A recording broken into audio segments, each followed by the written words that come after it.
ഒരു ദോശയ്ക്ക് എന്താ ഇത്ര ഹൈപ്പ് എന്നറിയാനാണ് റെസ്റ്റോറൻറ്റ് പോയത്. പോയപ്പോൾ തന്നെ കാര്യം മനസ്സിലായി. അത്യാവശ്യം നല്ല വെയിറ്റിംഗ് ഒക്കെയുള്ള റെസ്റ്റോറൻ്റാണിത്. ലൊക്കേഷൻ വരുന്നത് കാരപ്പറമ്പുള്ള ദോശക്കടയാണ്. 10 മിനിറ്റ് വെയിറ്റ് ചെയ്തിട്ടാണ് ഉള്ളിൽ കയറിയത്. കുറഞ്ഞ സീറ്റിംഗ് ആണ് മെയിൻ റീസൺ ആയിട്ട് തോന്നിയത്.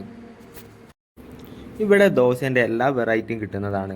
Chocolate dosa, beef dosa, chicken dosa, masala dosa, എല്ലാ ദോശയും കിട്ടും. ഞങ്ങൾ ഓർഡർ കൊടുത്തത് 4 മസാല ദോശയാണ്. ഇവിടെ ഇലയിട്ടിട്ടാണ് ഭക്ഷണങ്ങൾ വിളമ്പുന്നത്. 3 തരം ചട്നികൾ കൊടുക്കുന്നുണ്ട്. അത്യാവശ്യം നല്ല ക്വാണ്ടിറ്റിയിലാണ് ഇവിടെ ചട്നികളൊക്കെ കൊടുക്കുന്നത്. അതുപോലെ തന്നെ ഒരു 10 മിനിറ്റ് കാത്തു നിന്നാലേ നമുക്ക് നമ്മൾ ഓർഡർ ചെയ്ത ഐറ്റം കിട്ടുള്ളൂ. അങ്ങനെ നമ്മുടെ കാത്തിരിപ്പിന് വിരാമം ഇട്ടുകൊണ്ട് മസാല ദോശ എത്തി. നല്ല ക്വാണ്ടിറ്റിയിലാണ് ഇവർ സെർവ് ചെയ്യുന്നത്. നല്ല രീതിയിൽ ടേസ്റ്റും കാര്യങ്ങളൊക്കെ ഉള്ള മസാല ദോശ ആയിരുന്നത്. ഈ 3 തരം ചട്നികളുണ്ട്. ഞങ്ങൾ സാമ്പാറൊന്നും തീരെ ഉപയോഗിച്ചിട്ടൊന്നുമില്ല. നമ്മുടെ ചെക്കന്മാർക്കൊക്കെ ഭയങ്കര ഇഷ്ടമായിപ്പോയിരിക്കുന്നു.